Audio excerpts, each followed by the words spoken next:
Ya nosotros vimos esto la clase pasada, la construcción física de los motores. Vimos algunos modos. ¿Recuerdan cuál es la diferencia entre el modo motor y el modo generador? Sí, que uno entrega energía mecánica y el otro entrega uno continúa y el otro. Claro, ¿ves? La PPT la va a subir a la beca. En algún momento.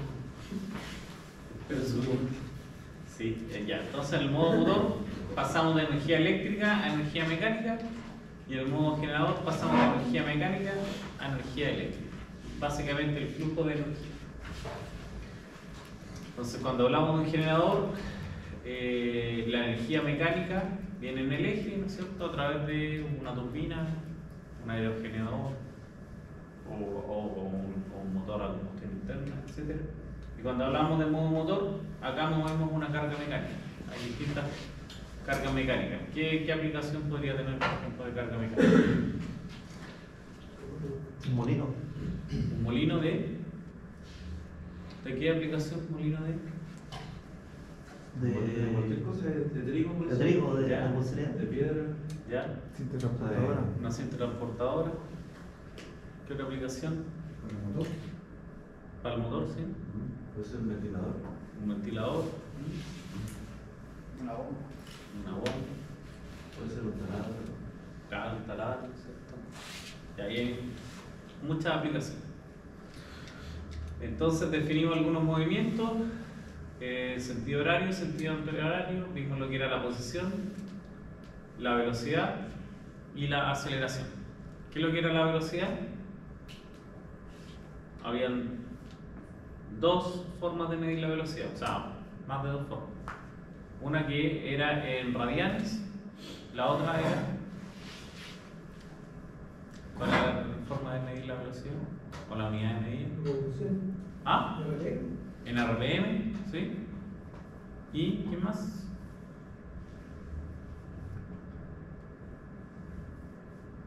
Radianes. Entonces puede ser el grado. Es que radianes Sí, es un grado. grado. O se refiere a grado de 0 a 360. Esa es otra opción, ¿ya? Tenemos radianes o la frecuencia o revoluciones por minuto. Aquí esto es cuando hablamos de... Vimos los torques. La frecuencia debería ser relacionada a una vuelta. ¿O no? Claro, 50 por segundo. Vimos lo que era el torque y la sumatoria de torque que era igual a la... ¿Qué es lo que era el J, dijimos? ¿Y el alfa? ¿Qué es lo que era el J y el alfa? Ese era el trabajo que hice yo. No, que no lo mismo la... No olvidamos. Cuando tenemos la analogía de la suma de las fuerzas es igual a la masa por la aceleración. Cuando hablamos de sistema rotativo, la masa pasa a ser una inercia. El J es la inercia y el alfa es la aceleración angular. Y la fuerza, ya no hablamos de fuerza, sino que hablamos de torque.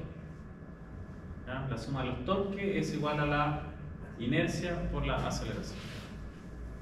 ¿Ya? Y el torque dijimos que dependía del radio, y del ángulo y de la fuerza.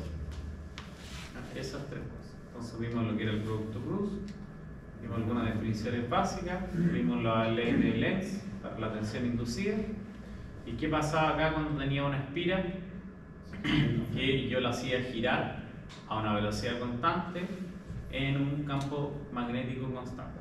Entonces generaba una tensión inducida de esta forma, que tenía una inducción máxima por omega por seno de omega t. Entonces era una tensión del tipo sinusoidal y era proporcional a la constante de construcción, que debe del largo, la intensidad de los imanes, ¿cierto? Y directamente proporcional al omega. Si esto está detenido, ¿cuánta tensión inducida hay acá? Cero, ¿cierto? Porque no hay variación de flujo, y esto dependía de la variación del flujo. Y entre más rápido gire, más tensión voy a tener, ¿cierto? Y la frecuencia va a ser mayor de la sinusoide. Entonces, si esto aumenta el omega, ¿qué pasa con la tensión máxima? aumenta. ¿Y qué pasa con la longitud de este periodo? Se comprime. Se comprime la señal, ¿cierto? Se hace más chiquitita y más alta a medida que aumenta el omega. Y eso, bueno, en realidad esto es válido dentro de unos ciertos rangos. No sé si se acuerdan de que es la curva de histéresis. ¿Sí? Entonces, si yo llego al codo de saturación, esta ecuación ya no es válida dentro de la zona lineal. Hay un punto en que esto se va a saturar y va a llegar a un límite. No va a poder aumentar más la ¿En qué presión. momento el omega o sea, el voltaje está en función del omega? En la zona lineal de la curva de histéresis, antes del codo de saturación. No sé si se acuerdan de la curva de histéresis. Transmitir en forma de hoja. Sí. Dejemos buscarlo. Sí, porque claro, lo que estamos planteando es que el omega, o sea, que el voltaje es función del omega, está en función del omega.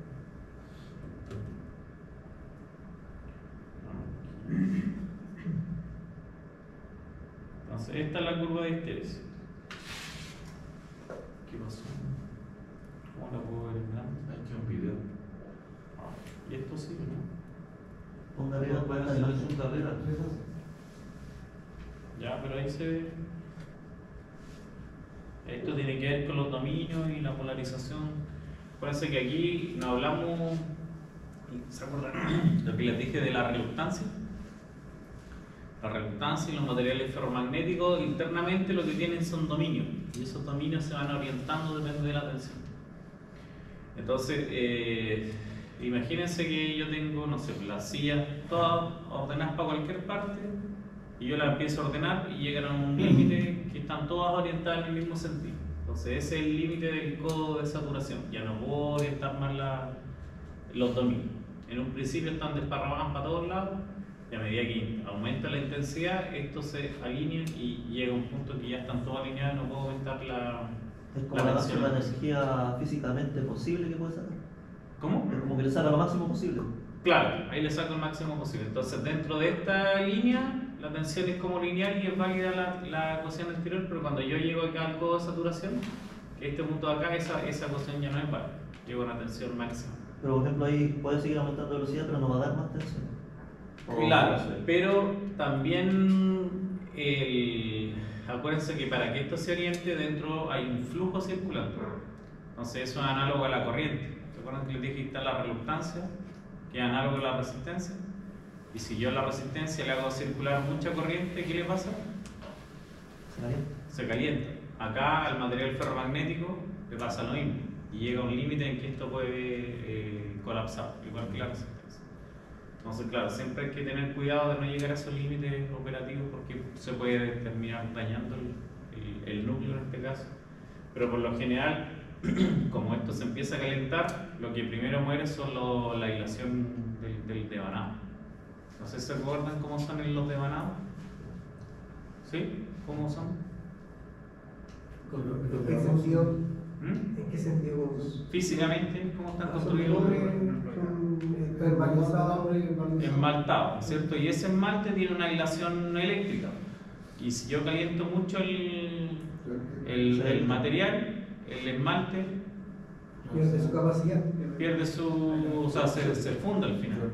Y ya no tengo 1000 vueltas, sino que se unen las líneas y ya muere el sistema. Eso. Exacto. Sale el olor. Bueno, tiene un olor particular el aislante que manda. Sí, el barniz. Ya. Por otro lado, dijimos que si a esta bobina o a esta espira nosotros le aplicábamos una corriente, porque en este caso esto estaba en circuito abierto, por lo tanto no había corriente aquí. Y si yo le pongo una resistencia y tengo una tensión inducida, voy a tener una corriente. ¿Ya? Entonces, por otro lado, si yo le impongo una corriente acá, le impongo una corriente, este alrededor tiene un campo magnético. Y ese campo magnético interactúa con el campo magnético de los imanes permanentes y se repelen o se atraen, depende de la orientación de esto. Entonces, si la corriente va en un sentido, esto va a girar en sentido horario. Si la corriente va en el otro sentido, va a girar en sentido antihorario. Y por lo tanto, esto va a girar y me va a producir un torque. Y ese torque que el torque inducido es proporcional a la constante de conducción física, que tiene que ver con dos veces el radio, el largo, la intensidad del campo magnético, la corriente, ¿no es cierto? Y también es sinusoidal, si asumimos que esto es como todo ideal, ¿cierto? Porque les mostré anteriormente que nosotros tenemos aquí un entrehierro.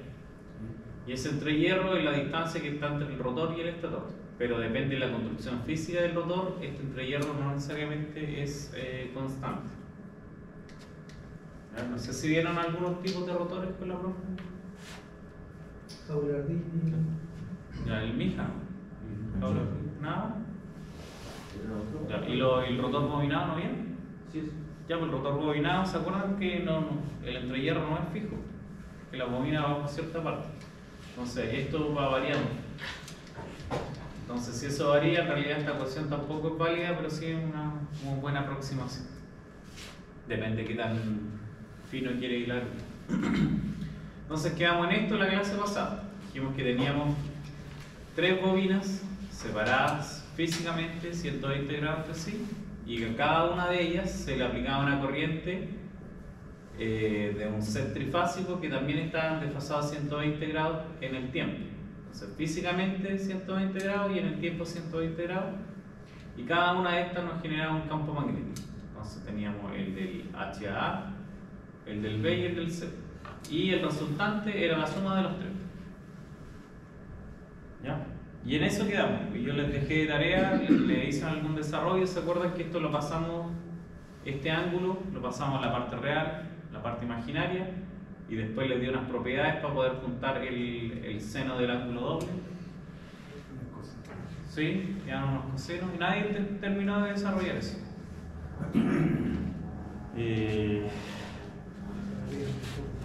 Ya. Mal ahí. Mira, si tengo eso.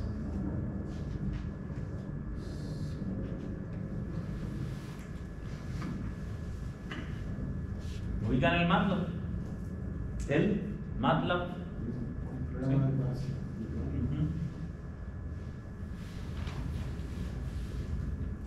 Acá tengo la respuesta. Si hubiesen seguido desarrollando lo que estaba el otro día, se llegaba a este resultado. Al sumar los 3, se llegaba a esto de acá.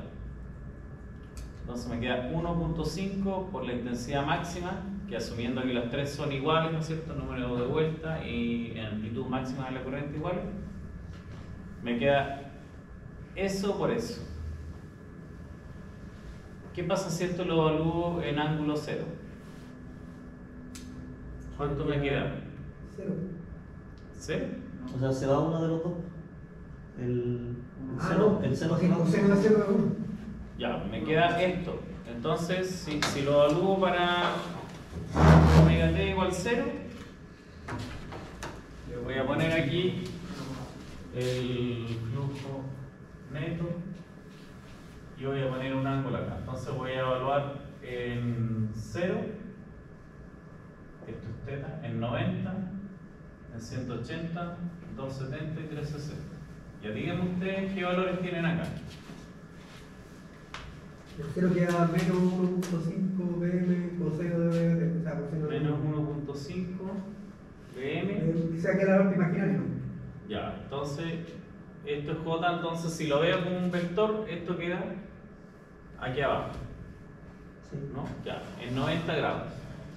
Ahí queda la parte positiva, el seno, la parte real, ¿no? Queda claro la de X solamente. Y queda positivo. Sí. Entonces aquí queda X positivo. 1.5 BM y real, no tiene J.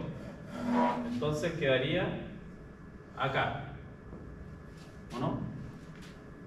Aquí estaría 1.5 real en 180. Ahí Es queda. lo mismo que el 0. ¿No? Con inverso. Pero queda positivo. Positivo, 1.5 BM J, es decir, queda acá. Entonces, si se fijan, ¿qué está pasando con esto? Pasó de aquí, aquí, acá. Está girando. Después, ¿para dónde va a ir? A la izquierda. Era negativo. Menos 1.5 BM. Y acá queda Lo mismo que el 0. lo mismo que el 0, ¿cierto? Entonces aquí queda aquí y después queda abajo. Entonces voy a poner, pasó de aquí, después acá, acá, acá y acá. Entonces el movimiento es básicamente así. Está aquí, viene aquí Antihorario. y está antihorario, ¿verdad? Y no sé si se acuerdan, pero si yo saco el módulo de esto, ¿cuánto quedaría si saco el módulo? ¿Cuánto sería el módulo de Benet? ¿Se acuerdan cómo se calcula el módulo? Tendría que ser el cuadrado. La parte real al cuadrado más la parte imaginaria al cuadrado. Ah, sí. Entonces quedaría 1.5 por seno cuadrado más coseno cuadrado, ¿o no? Sí. Y todo eso bajo raíz. ¿Y cuánto vale esto? Esa es la identidad. Esa es la fundamental de 1. Esto vale 1, ¿cierto? Entonces el módulo de esto vale 1.5 y el B. Entonces, esto todo el rato, si se fijan, vale 1.5 el módulo, independiente del ángulo. Es decir, que cuando pasó de aquí hasta acá, el vector tiene el mismo largo.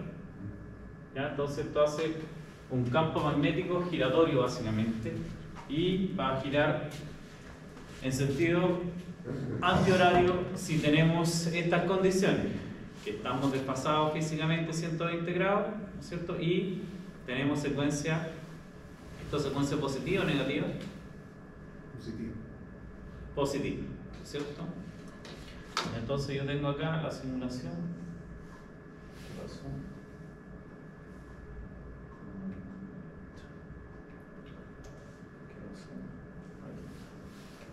Entonces acá yo tengo más o menos lo mismo. Me definí un B máximo como 1 para que quede normalizado y tengo la suma de los tres. El BA es el B max por seno de omega t por este número de aquí. ¿Saben lo que es eso? Exp. ¿Sí? Exponencial TJ teta. ¿Saben cómo es eso? Esta es la Exponencial identidad. TJ teta. Esa es la identidad. Sí. No, no sé. Pero para lo uno del complejo. Es el número complejo, es lo mismo que teníamos antes, seno de teta, no, perdón, coseno, más j seno de teta. Eso básicamente, eso es lo mismo. Entonces tengo primero en ángulo 0, después tengo 2 pi tercios, que son en grados, ¿cuánto es? 2 pi tercios. ¿Ah? ¿Sí? ¿Cuántos 2 pi tercios? ¿Ah? 70 dividido por 60.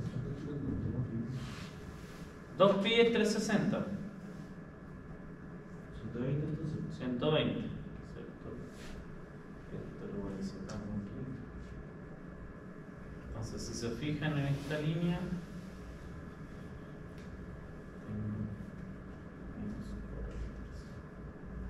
entonces aquí tengo ángulo 0. Ah, ¿qué hice? Aquí es lo que hice. Cosa de aquí está. Ya lo siento. ¿Cómo puedo? Ahí sí. Entonces miren, el BAA es BM seno de omega t por este ángulo que es 0, que yo lo puse aquí como la exponencial. Después el B es lo mismo, B max, pero con el seno desfasado en menos 120 grados. Y físicamente, ¿no es cierto?, con 120 grados.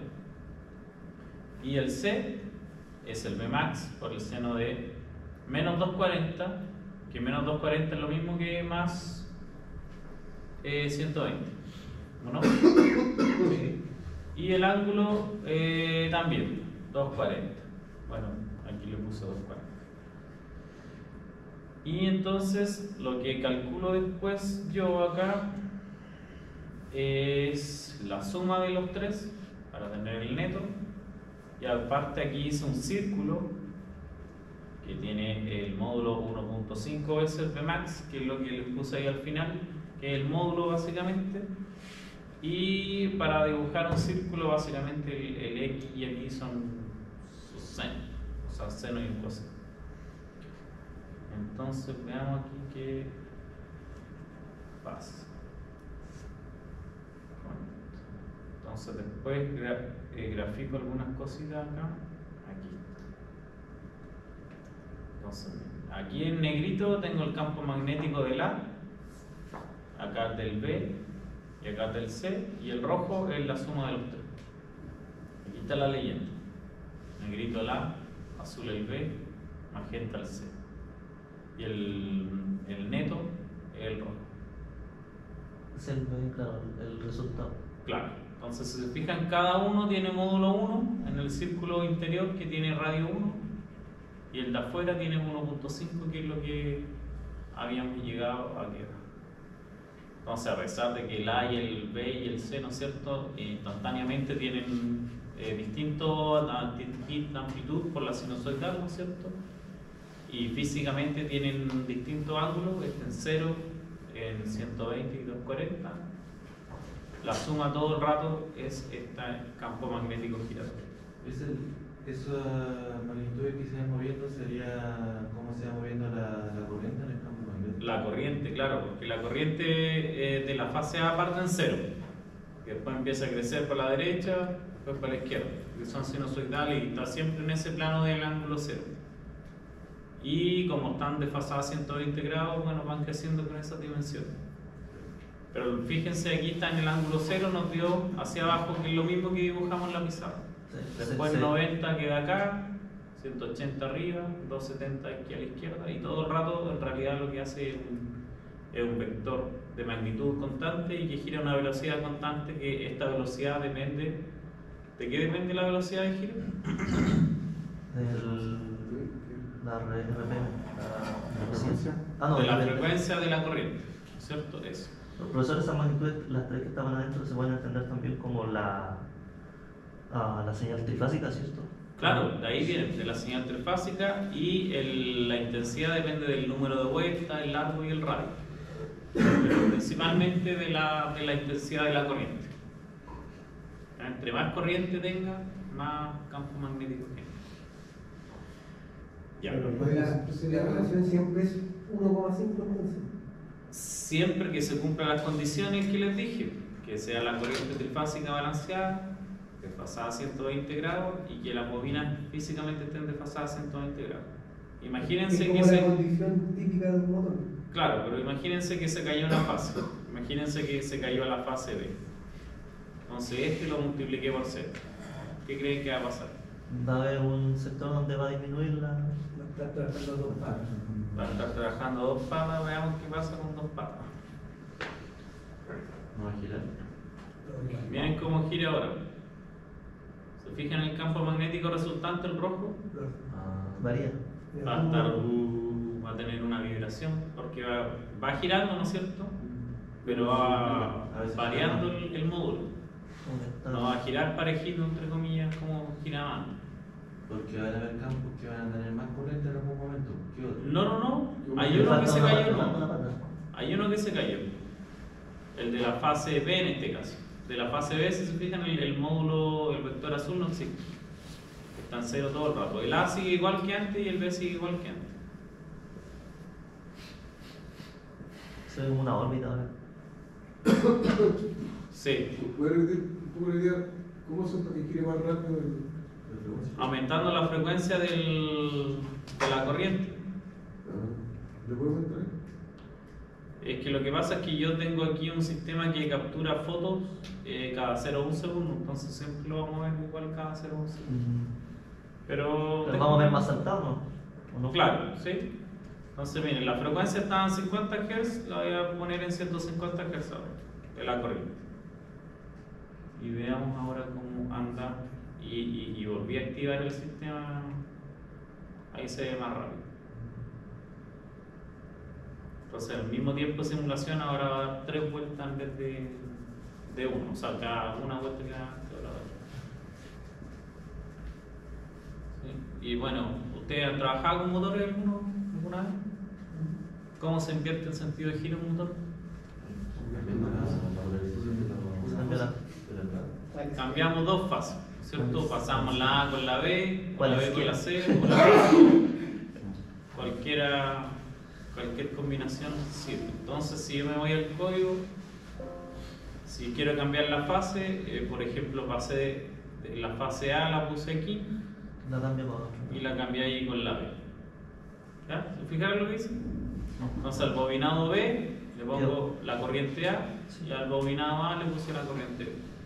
¿Qué debería pasar con el campo magnético? Ahora estaba girando antihorario. ¿Y ahora qué debería pasar? Horario. Debería girar por área. Y ahí está girando. Si se fijan, ya no partió en cero como antes, sino que partió en otro punto. Al principio, ¿no es cierto? Antes nosotros partimos un vector hacia abajo, La parte de la izquierda. ahora partió de otro lado. Profe, consulta, cuando usted dice la frecuencia de la corriente, ¿a qué se refiere? La frecuencia de la línea. A la frecuencia de la línea. Ah, Claro. pero si yo digo la frecuencia de la red, Sé que el motor no necesariamente está conectado directamente a la red, puede estar con un variador de frecuencia. El variador de frecuencia le impone una frecuencia de 30 Hz, 50 Hz, 60 Hz. Ya se varía el giro del campo magnético. o sea, eso es lo correcto decir, la frecuencia de la corriente. No es Claro. del voltaje, ¿no? O sea, es que ¿Qué el tan desfasado voltaje y igual? corriente en este caso hay una pura impedancia. El variador de frecuencia es una fuente de voltaje y el motor es una impedancia. Y lo que circula atrás de la bobina es una corriente en realidad. Que esa corriente depende de la impedancia. ¿Sí? ¿Se entiende? Si estoy variando la frecuencia, ¿qué estoy haciendo aquí? Son varias cosas. Uno es cambiar la velocidad de giro y otro es la corriente. Porque no sé si se acuerdan cuánto es la impedancia de una bobina. Y ahí se tendría que hacer. No, la impedancia. ¿Sí? ¿Cómo se calcula la impedancia de una bobina? Era J, es lo mismo que el capacitor, pero arriba. ¿Cómo? ¿La impedancia es así o no? Sí, la impedancia ¿cuánto es? El XL que siempre se le llama la impedancia de la bobina. Era XL por frecuencia por... JL, F, algo así. J omega I. JL. Ya, si yo varía el omega, varía el X. Si varía el X, varía la corriente. Porque la corriente es el voltaje partido por la impedancia. Entonces, si yo varío el omega, varío esto, por lo tanto también varío la corriente.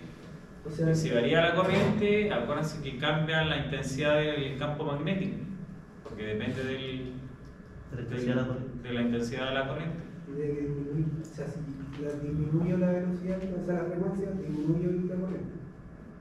No, la corriente va siendo la misma, pero con menos Eh, velocidad. No, pues aumenta, porque esto baja. Si baja la frecuencia, aumenta. disminuye la impedancia y la corriente Aumenta. aumenta. ¿Sí? Sí. Por otro lado, si aumenta la frecuencia, esta aumenta, por lo tanto, disminuye la corriente. Entonces, si yo quiero mantener el torque fijo, también tengo que, aparte de modificar el omega, tengo que modificar la intensidad de la tensión. Entonces, el variador de frecuencia es capaz de hacer eso. Varía tanto el omega como la intensidad del voltaje. Claro que hay límites para el... Sí. Si yo lo alimento con 380, no puedo pedirle que entregue 20 kilovolts a la salida. A no ser que tenga un elevador de tensión intermedio, pero los estándares que no traigan eso. Profe, una pregunta más aterrizada. Cuando uno tiene un ventilador, por ejemplo, y le sube la velocidad, está variando la frecuencia. Cuando le sube la velocidad, Sí. como ahí me pregunto. El selector de la velocidad del ventilador. Por ejemplo. No, que en ese caso cambia el número de pares de polo. Ahí cambian, porque esa es la otra opción de cambiar la velocidad. Aumentando. Sí. Sí. Esas son las otras opciones. O sea, hay varias opciones. Pero sí, eso pasa en ¿O puede ser una impedancia variable también? ¿O no? Es que no hace variar la frecuencia de giro, sino que la intensidad, o sea, más fuerza o menos fuerza, pero no la velocidad. O sea, el torque. Claro, el torque. Eso. Entonces, cuando tenemos un bobinado, ¿no es cierto?, trifásico, tenemos 3 campos magnéticos, uno por cada fase, y la suma de los 3, si esto está ideal, ¿no es cierto?, es un campo magnético giratorio constante del tipo sinusoidal, y básicamente lo que hace es dibujar un círculo. Y con eso es como análogo a que yo tuviera estos imanes de acá girando. Es como que, ¿se acuerdan que aquí había 2 imanes? El norte y el sur. Eso es análogo a que este norte y sur están girando a una velocidad constante. Entonces estas líneas tienen la intensidad de 1.5 y van variando en el tiempo. Entonces si yo tengo una espira fija sin moverla y hago esta rotación, entonces voy a tener una tensión inducida acá. Y por otro lado, si yo le pongo una corriente acá y esto gira, entonces voy a tener un torque resultante y voy a tener una fuerza. Eso. Entonces, hagan el ejercicio de que les dejé planteado la otra vez para que lleguen a esta ecuación y después prueben cambiando el sentido de una fase, a ver qué les da la ecuación resultante. El ejercicio es, ¿no? Sí, o sea, es la sumatoria de estos 3. Hay que sumar esos 3. Yo le expresé la vez anterior, se los dejé bien avanzados. Había que simplificar unas cosas, ¿no? Y después cambien la fase. O pueden pasar de la A con la B, o la A con la C, o la B con la C, cualquier combinación. Y lo que sí les va a cambiar es el sentido de giro, entonces aquí les va a cambiar el signo. Y lo evalúan en distintos ángulos. Y ven ahí cómo va evolucionando en el tiempo.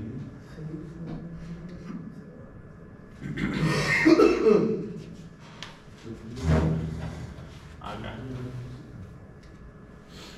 Entonces acá está lo que les decía. Si yo tengo 2 polos, tengo esto de acá. Es como que un norte y un sur estén girando. Y el BS es el flujo del estator, que es la parte fija externa. Entonces en este caso, si yo tengo solamente 2 polos, es decir, un norte y un sur, tengo la misma frecuencia eléctrica que la mecánica.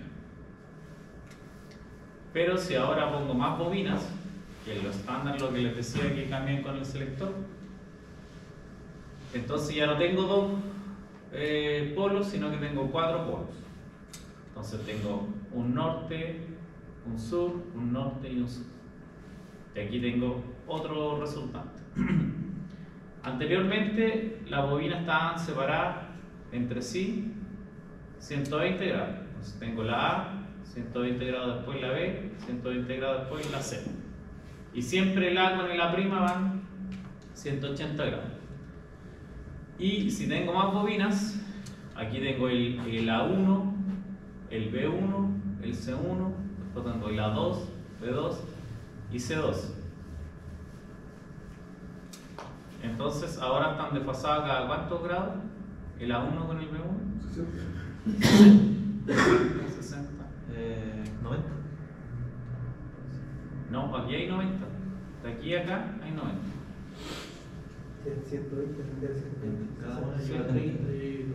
Entre cada uno hay 90 grados. No, entre un extremo y el otro hay 90 grados. Antes entre un extremo y el otro habían 180. Entre el A y el A'. Ahora entre el A1 y el A1' hay 90. Sí. Entre cada... ¿Y cuál era la Pero pregunta? entre el A y el B, 90 dividido miren, hay 30, 60, 90. 60 grados, ¿no? Si está bien lo que me habían dicho al principio. Y si quiere poner más pares de polos, Más división. más división. De hecho, los motores grandes, no sé si han visto alguna vez un motor grande, tienen 32 pares de polos. ¿Qué tan grande? Está lleno, no sé, el tamaño de la sala. No. Estén grandes. Eso no solo que usan los más grande. parques eólicos. No, no son tan grandes. ¿No son tan grandes? los parques eólicos. No. Los de los buques. Esos son grandes. En minería, el chancador, sí, es Los generadores de los barcos. gigante.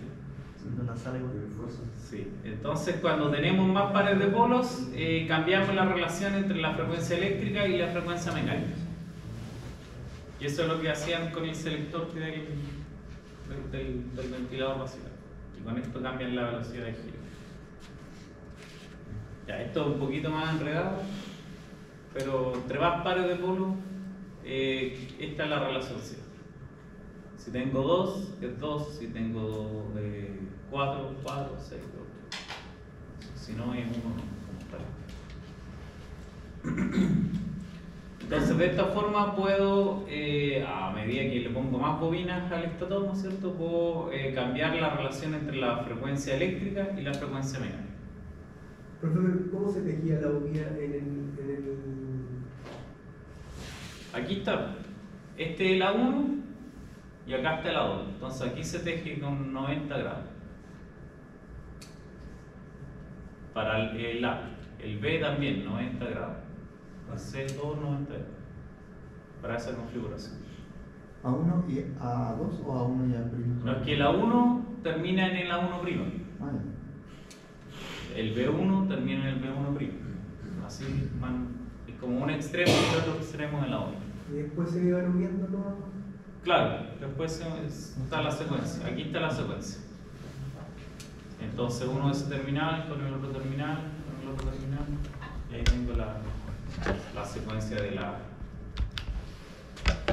del bobinado.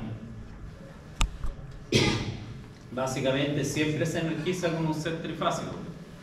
A, B y C. No tengo más tensiones, pero adentro tengo un montón de bobinas y la energizo con ese set trifásico.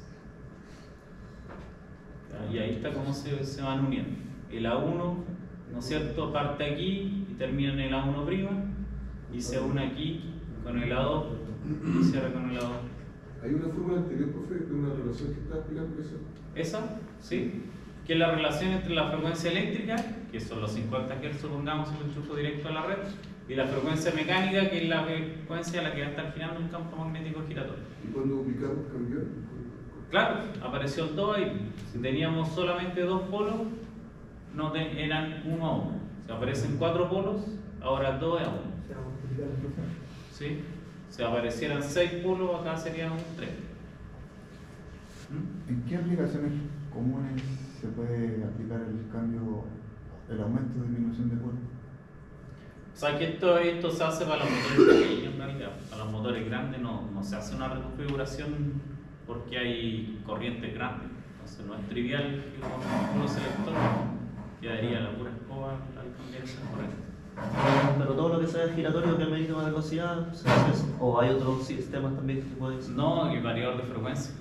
Variador de frecuencia. Sí. Eso es lo que se hace en motores grandes. De ahí electrónica potencia. Me imagino que ya han visto algunos, o no han visto muchos convertidores trifásicos. ¿No? No, pasaba todo el chato y- Sí, con 2 versiones. Ah, No, pasaba. Mira, el PDF por ahí.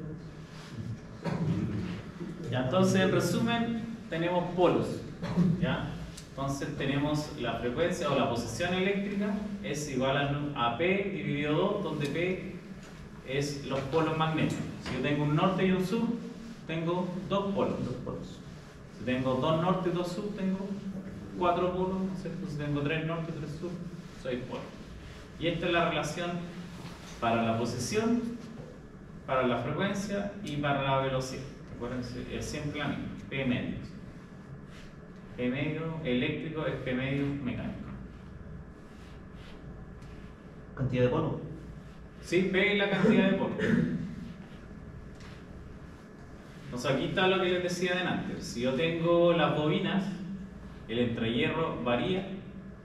Si es que tengo un núcleo que sea ideal, ¿no es cierto?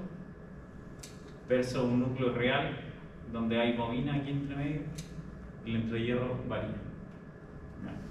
Entonces aquí dice, el flujo en una máquina real no se comporta de manera tan sencilla como se propuso anteriormente, debido a que hay un rotor ferromagnético en el centro de la máquina con un pequeño entrehierro entre el rotor y el estator. Y la reluctancia del entrehierro en esta máquina es mucho más alta que la reluctancia entre el rotor y el estator, por lo que el vector de densidad de flujo B toma el camino más corto a través del entrehierro y salta perpendicularmente entre el rotor y el estator. A ver, déjenme ver si encuentro una foto aquí.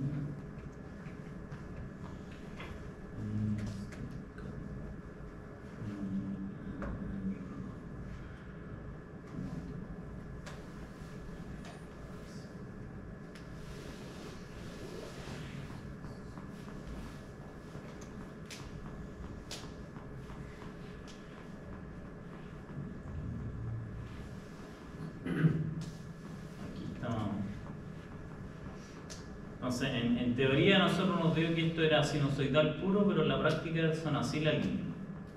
Van cambiando un poquito. Aquí hay formas de ver el campo magnético. Lo más básico es esto. ¿Han hecho alguna vez o han visto esa prueba alguna vez? Con ferrita, sí.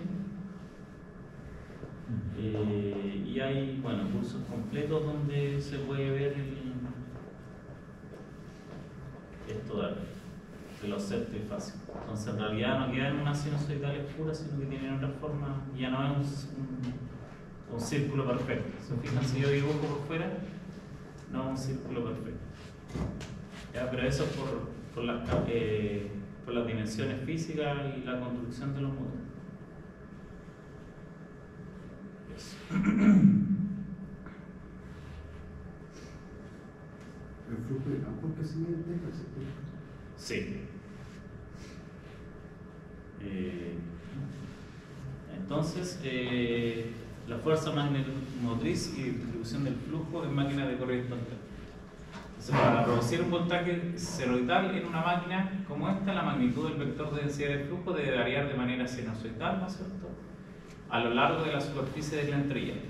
Entonces, de aquí hacia afuera debe ser sinusoidal como lo que está acá. Entonces la densidad de flujo varía sinusoidalmente solo si la intensidad de magnetización H y la fuerza magnetomotriz F varían de manera sinusoidal a lo largo de la superficie del entrehierro.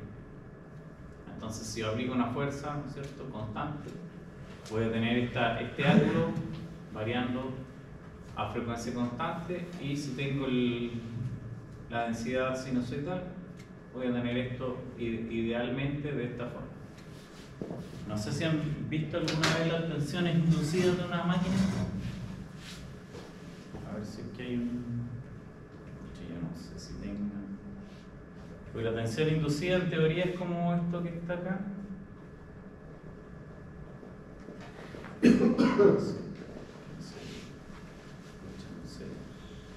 En teoría son estas tres líneas sinusoidales puras, pero en la práctica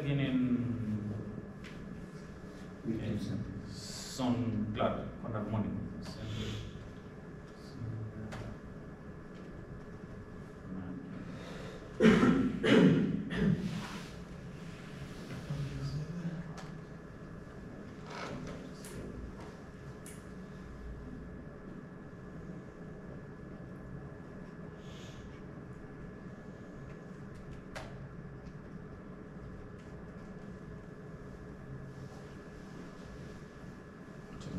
No me acompaña mucho.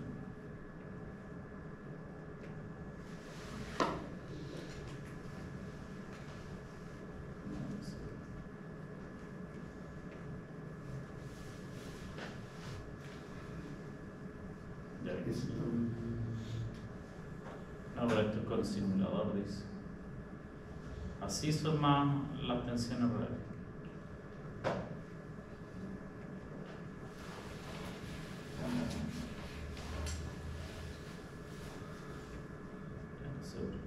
Ya, lo ideal sería tener esta señal azul, ¿verdad? Pero en la práctica, si yo lo hago girar poco, tengo algo como esa verde, y si no, tengo algo como esa roja, que se asemeja a una sinusoidal, pero no es una sinusoidal pura. Y esto es producto de la curva de histéresis principalmente. ¿Ya? Pero uno le pone un par de filtros a esto y la corriente queda muy débil.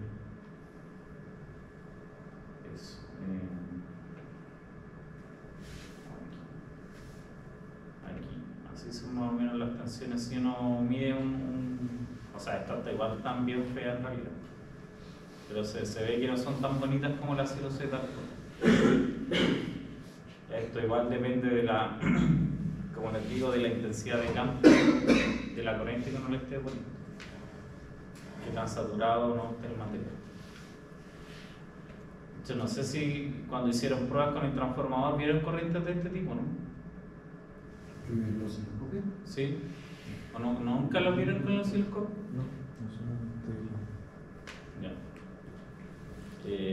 Claro, con el osciloscopio uno ve estas formas de onda así como son realmente. Cuando analizamos la red, con el chileno, no se veía tanto que lo veía una visión.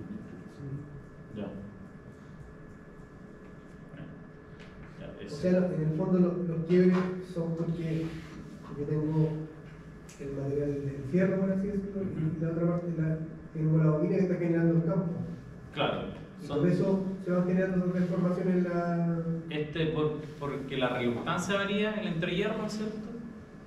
Y lo otro porque yo me muevo dentro de la curva histéresis del material.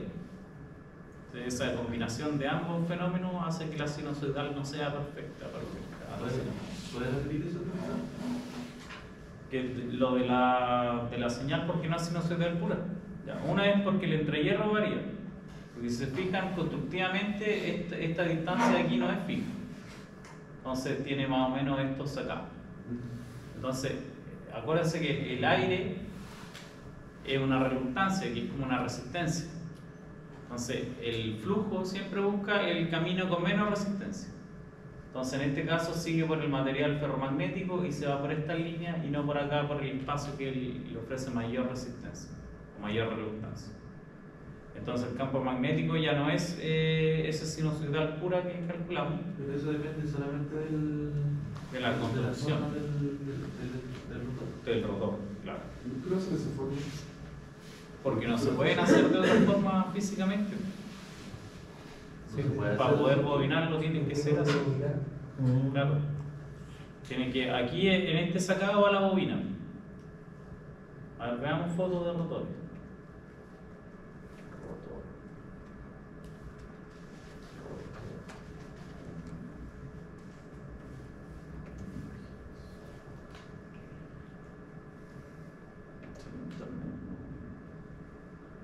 No me acompaña mucho. Acá tenemos unos tipos de rotores. Entonces siempre quedan estos espacios, eso entre hierro, y hace que no sea liso, no es un círculo perfecto. ¿Ya? Eso. Y lo otro que es lo que les decía por la curva de histéresis, que depende de la corriente, es que tan saturado no va a estar el material ferromagnético. Y por eso va a variar un poco la tensión inducida.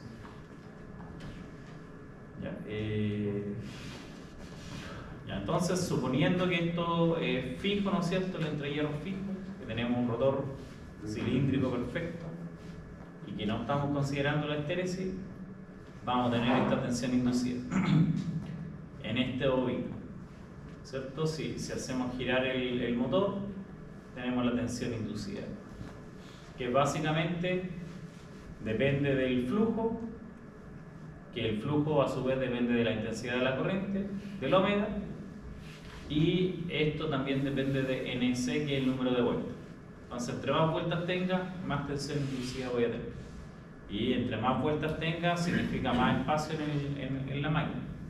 Esa es la condición ideal, ¿sí? Claro, sí, en realidad no vale la pena complicarse tanto. Ya estamos haciendo un análisis tan profundo del motor. Pero en condiciones ideales vamos a llegar a esta tensión ideal, que es proporcional a la velocidad de giro, al número de vueltas y al flujo. Entonces, si tengo tres bobinas separadas físicamente 120 grados entre sí, la A, la B y la C, entonces voy a tener tres tensiones inducidas, una en la fase A con ángulo 0, si defino que este es el 0, una en la fase B desfasada 120 grados después, ¿no es cierto? Y la fase C 120 grados después de la B, por lo tanto tendría esta set trifásica. Entonces, eléctricamente tengo tres tensiones inducidas, una en cada bobina. Y eso, así como genero un set trifásico, tengo un generador. ¿Ya se entiende esto? Eso. Entonces, un ejercicio. Del generador bipolar de la figura anterior se conoce la siguiente información: la densidad de flujo de 0,2 tesla, la tasa mecánica de rotación de 1600 rpm, el diámetro del estator, la longitud de la bobina y tiene 15 vueltas. La máquina está conectada en estrella. ¿Cuáles son los voltajes trifásicos del generador en función del tiempo? ¿Cuál es el voltaje RMS de fase del generador? ¿Y cuál es el voltaje RMS del terminal del generador? Ya, acuérdense que ¿cuántos terminales tienen los motores? O sea, el generador en este caso. 6. ¿6? 3 no. 3. ¿Generador? ¿Sí? 3 no. Entonces sí. Si está conectado en estrella, yo mido siempre en los terminales tengo tensión entre. ¿Entre los terminales? ¿Sí? Entre líneas. Ah, pero no son. Sí, porque está X1, X2, X3, H1, H2, H3. Pero eso es para los motores, Sí. no para los generadores. Para el generador tengo solamente el AVE, P y C. Tendría que tener unos 20. Es que depende de acá. Con estos datos calculan la tensión que hay entre fase y neutro, y después acá es el voltaje entre líneas, entre fases.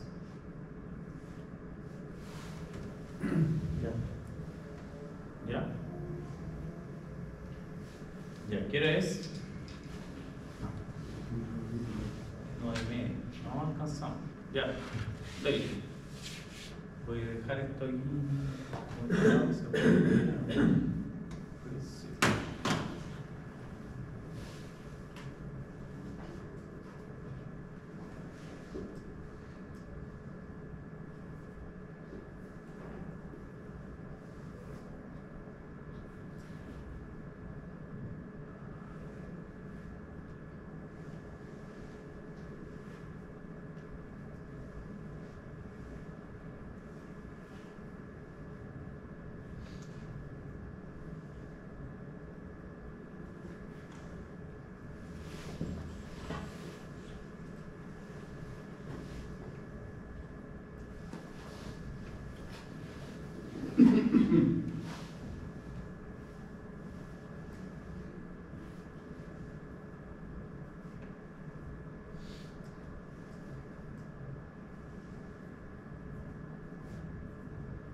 ¿Anotaron el enunciado? ¿No? ¿Lo van a anotar? ¿No? Ya una foto.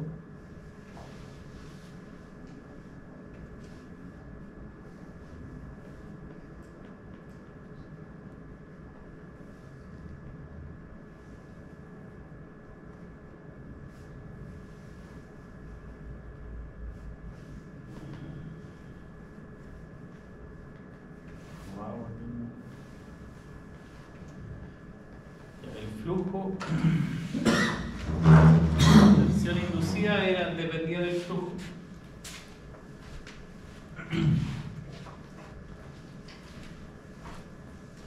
Y del ómega.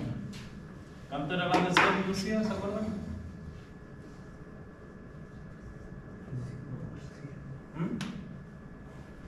Tensión inducida. ¿Sí? No, pues eso es lo que nos preguntan. ¿Pero cuál era la ecuación?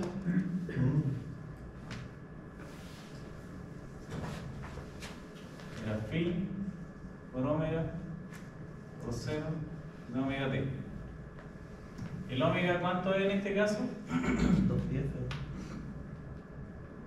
Pero nos dan a qué velocidad está girando esto. A 3600 revoluciones. 3600 rpm. Ya ahí podemos sacar el omega. ¿Y el phi? ¿Cuánto era el phi? El ángulo. No es el ángulo. El desfase. No es el ángulo. Es la intensidad del flujo magnético. Ahí está el periodo. El 02T es un periodo. El 02T es esto. 0.2T. Y nosotros necesitamos esto. El flujo.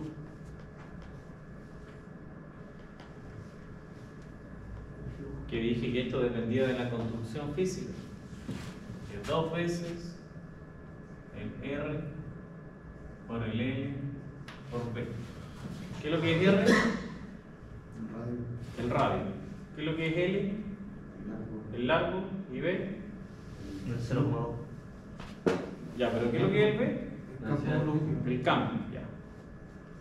Entonces, de los datos que están ahí, ¿qué tenemos? ¿Ya? El radio. Tengo el largo de la bobina, En el radio la longitud y el número de vuelta. La longitud de la bobina 03. Ah, aquí me faltó el número de vuelta. Es N por eso. ¿Cómo? 0,3 metros del largo son la bobina. Ya, esto es 0.3. 0.3 metros. Sí. ¿Ya? Profe, ¿qué es lo que era la primera fórmula que tiene campo inducido? Tensión inducida. Tensión inducida. Tensión inducida. 15 metros cada bobina. 15 vueltas cada bobina. ¿Ya? Esto, ¿qué es lo que es 2R? Dos veces el radio. 2 veces el radio es lo mismo que lo que está ahí como. Esto es lo mismo que el diámetro. ¿O no? Sí. El diámetro es de 0.5 metros. Sí, diámetro del estator de la máquina. 0.5 metros por 0.3 por 0.2. ¿Cuánto es eso?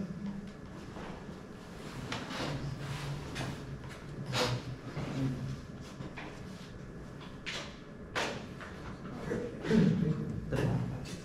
¿Ah? ¿Tres? 3. 30. 30. 0.5 por Ah, 0.3 son por más 0.2. decimales.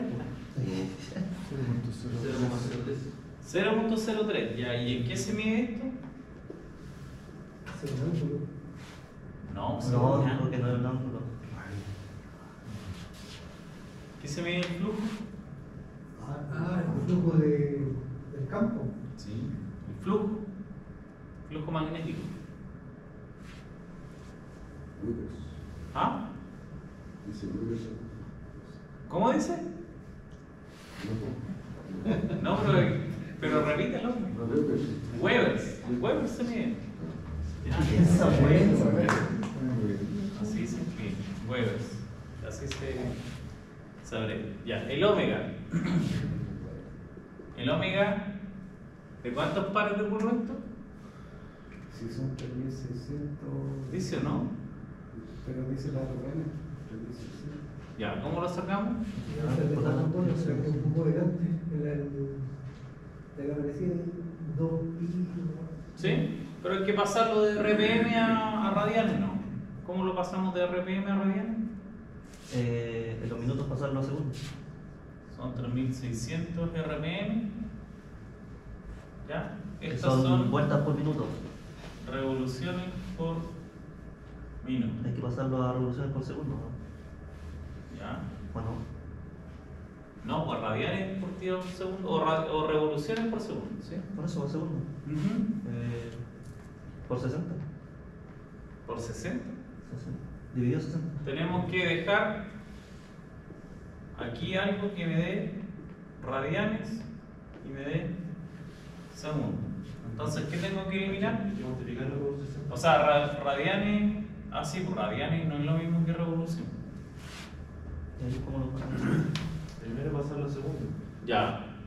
El minuto, Lo multiplico por 60. entonces 1 minuto, Dividido 60. 60 segundos. ¿Ya? Entonces ahí se me van a ir los minutos. Sí. Y la revolución. Revolución aquí. Una vuelta Son son. 360 grados. ¿Cuántos radianes? Una revolución son 360 grados. Ya, pero no lo Pero queremos estamos en en grado, grado, lo queremos estamos en en radianes. Por radianes. eso. Entonces le daría 360. Y después lo peor. 2 pi. 2 pi. 2 pi radian. Entonces el 3600 se divide por 60 y se multiplica por 2pi. Y ahí me da radianes, ¿no es cierto? El minuto se da con el minuto, revolución con eso, me quedan radianes para ya, ¿cuánto da eso?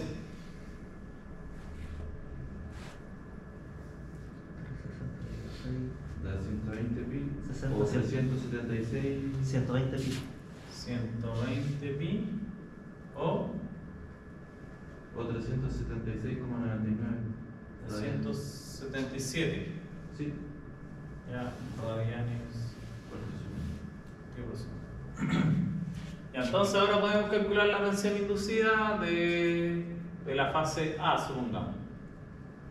Entonces la tensión inducida le voy a poner E sub A, va a ser ¿cuánto? Acuérdense que las fases están desfasadas 120 grados entre sí. Entonces para la fase A voy a decir que tengo ángulo 0, para la fase B menos 120 y para la fase C menos 240 o más 120.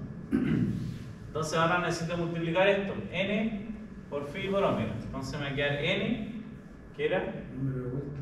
¿sí? ¿Cuánto es? 15 por phi, que era 0.03 por 377 o por 120 pi. Cualquiera de los dos por seno de 370 t más 0. ¿Ya me pueden calcular cuánto vale ese número, por favor? ¿Hasta antes del seno? ¿O todo? ¿Sí? Esto. 169,65. 169. Profesor, ¿aquí influye que la calcular esté en grados o radianes? Para estos cálculos no. No, porque no No. estamos haciendo operaciones trigonométricas. No medimos ni el seno ni el coseno. ¿Qué dice seno de...? Sí, pero que aquí nos quedan fijos, pues Sí, esto sí. es omega nomás. Omega t. No incluye el seno. ¿Y si fuera 120 pi también? Sí, porque no le estamos dando un valor en el tiempo. Si lo quiere evaluar en el tiempo, ahí sí influye. Es 15 por 0,03 por 120 pi por seno de 377. No, esto no. Si aquí no tenemos el tiempo. Ah, ya. ¿Se queda fijo? Me imagino que esto era 166, ¿no? ¿Cuánto? 169,65. 669,65 seno de 100 o 120 pi, le voy a poner aquí. Esa es la tensión en la fase A.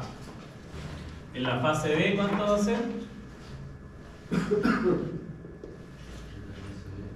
Va a ser lo mismo. Solamente que va a variar algo. Va a ser la misma amplitud, ¿no es cierto?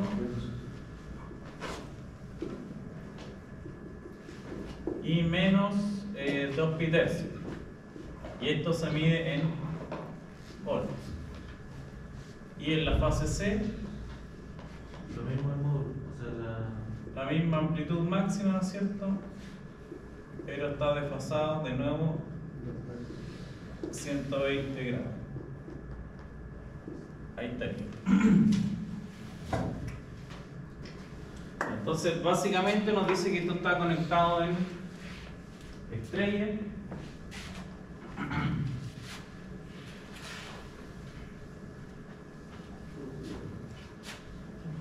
Entonces es como que tuviera esto de acá.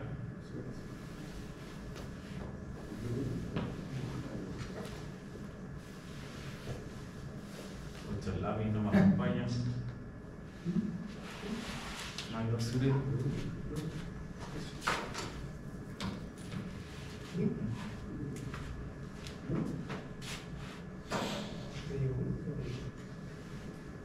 Aquí tengo la tensión P, la tensión C. Entonces, si están estrellas es algo así.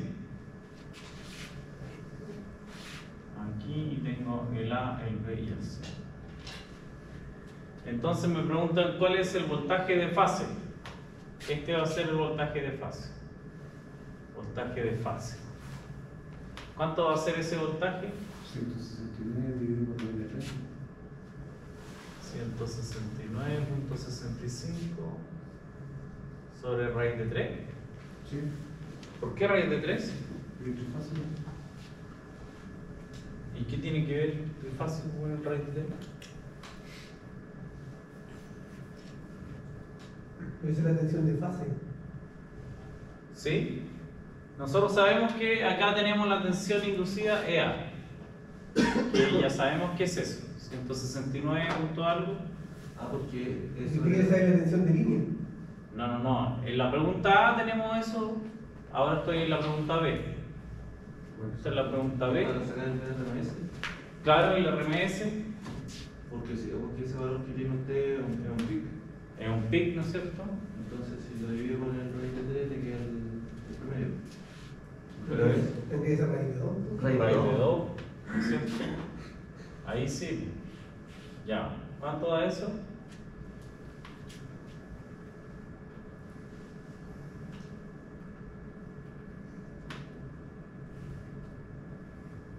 RMS. Está a 119,96. 120. Ya, 120 volt. RMS. Y la tensión entre líneas sería esto, o en los terminales es eso, para la letra C. ¿Cuánto va a ser BL? Esos son los Ese es raíz de 3. Ya, S es BF por raíz de 3. Ahí sí, porque no tiene nada que ver con trifásico, relación entre fase y entre líneas. Entonces esto va a ser 120 raíz de 3. ¿Y me ayudan ahí, por favor, cuánto es eso? Nosotros, como usted lo dice, lo entendíamos al revés: voltaje de línea de una línea y voltaje de fase entre dos líneas. Por eso usted lo dice como voltaje de fase, lo que usted entiende por línea, nosotros lo entendíamos, por lo que usted entiende por una fase, nosotros lo entendíamos por una línea. Ya. Voltaje entre líneas es un No. 107. si entendíamos voltaje por una línea y voltaje entre líneas. 207 Como volts. 207,8. Ya, pero No, sí. todos piensan eso, ¿no? No, eso Ah, yo no, está. Eso está bien, ¿no es cierto? Sí, sí, entre fase siempre es menor que entre líneas y en raíz de 3 cuando tenemos tensión sinusoidal. ¿Ya dudas con el ejercicio?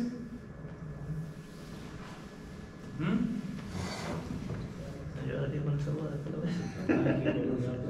Ya, y vuelvo a hacer teoría de circuito entonces. Está considerado. Está considerado. Está considerado.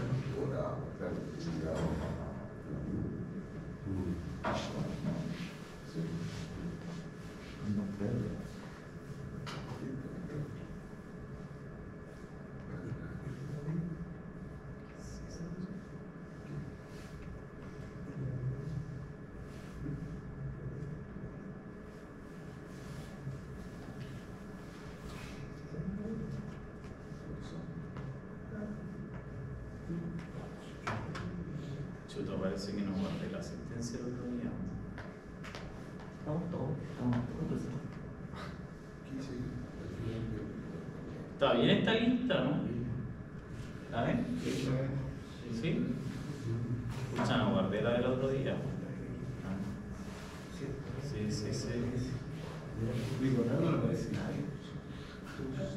¿Cuál es su correo?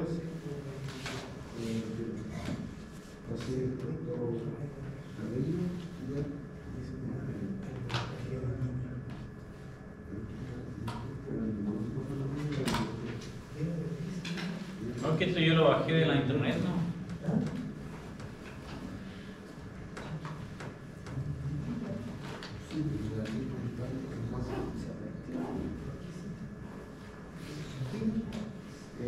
José Pinto Carrillo, 2402.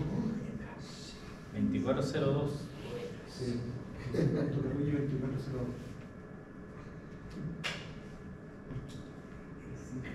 @alumnos.vive.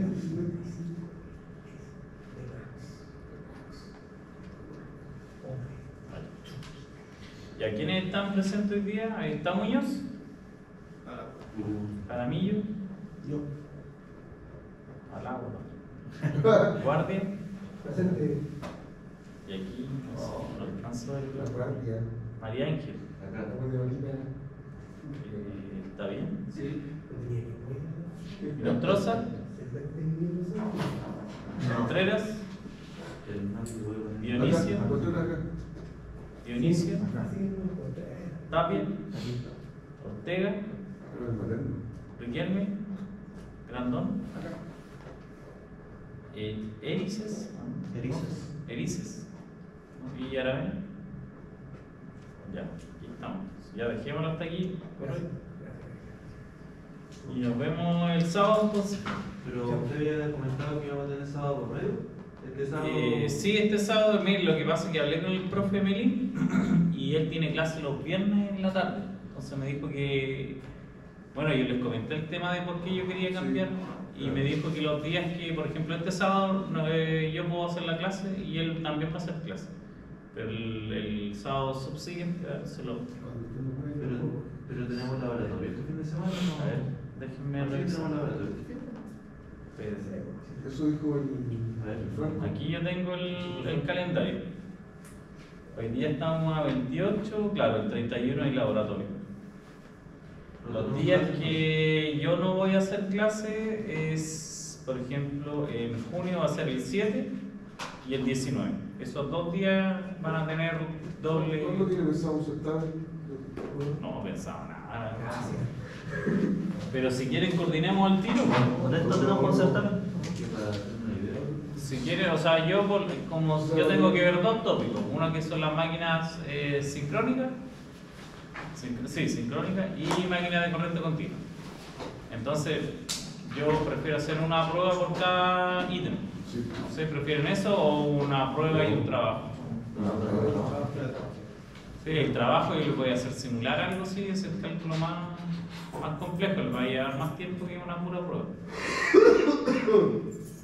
¿Qué porcentaje del trabajo? No, que van a tener la misma ponderación. Pero simular cómo en el programa. Sí, así como lo que les mostré en el MATLAB. O porque en el MATLAB ustedes pueden poner máquinas de corriente continua o sincrónica. ¿Con Python se puede hacer? O el PSIM, sí, también. También, entonces yo les voy a dar una serie de cálculos teóricos y los prueban con simulación después con una máquina.